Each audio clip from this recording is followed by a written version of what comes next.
kakigori traditionnel, c'est de l'eau gelée qu'on va venir râper et donc ça donne vraiment la texture de la neige quand on fait une boule de neige avant de se la lancer. C'est vraiment un dessert glacé qui se mange à la cuillère et qui a une texture qui n'a rien à voir avec les granités qu'on connaît et qui n'a rien à voir non plus avec les glaces.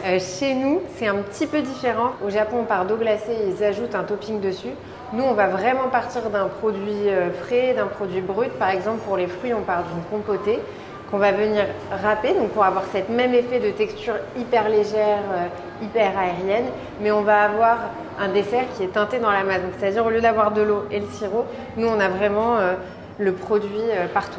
Donc on va faire le granité que j'adore, qui est celui à la framboise, mais façon pavlova. Donc on va avoir une crème glacée vanille et une meringue molle sur le dessus. Ce qu'on commence par faire, c'est la meringue. La meringue, nous, la particularité, c'est qu'on la fait avec l'eau des pois chiches, l'eau de cuisson des pois chiches. Et pourquoi on fait ça? Parce que dans nos chocolats, on n'utilise ni crème ni beurre. Du coup, dans la continuité, on a voulu proposer des kakigori qui soient entièrement végétaux dans la mesure du possible. L'eau pois chiche, la différence avec le blanc d'œuf, c'est qu'il faut la mettre directement au maximum pour que ça prenne. En parallèle, on va lancer le sirop.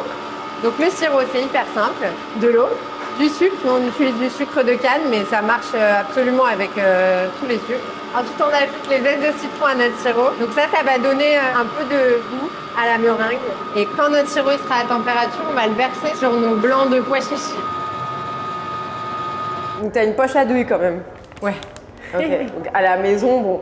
Oh non, mais à la maison, on peut faire avec la cuillère. Okay. C'est juste que nous, c'est plus pratique par rapport au volume. On va faire le granité, qui est en fait une base de compotée de fruits. On va toutes les verser. Donc là, il y a à peu près 1 kg de framboises. Et voilà. La petite préparation qu'on a faite tout à l'heure, qui a congelé, qu'on va mettre dans notre machine. Donc nous, on a une machine automatique. Et c'est cette partie. Et comment tu le fais à la main? Tu prends une râpe, à la main complètement. Tu prends une râpe et tu râpes. Là, on a nos petits copeaux qui tombent. Alors, tu vois, on n'a pas exactement la même texture qu'un kakigori traditionnel parce que, justement, on a de la vraie framboise. Là, tu viens de mettre de la glace. C'est une crème vanille très, très froide. On alterne nos couches, comme dans une pavlova. Comme ça, tu auras vraiment le côté fruité et gourmand.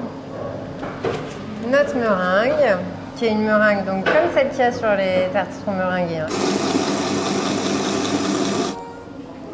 Oh, c'est pas grave. T'étais sûre? Sûr. Il faut que tu ailles bien prendre la crème pour avoir la meringue, la crème et la framboise. C'est vrai qu'il y a un côté pavlova. Ouais, bah on reprend les éléments, travailler autrement. Donc il y a un côté très fruité, très léger et en même temps super gourmand. Il y a un petit côté citronné aussi. Avec le zeste, ouais. Et on le décline différemment, donc on en a un trop chouette, un peu sur le même principe avec le café, et là qui évoque le tiramisu. Et on en a un citron shiso et meringue, et là qui évoque un peu la tarte citron.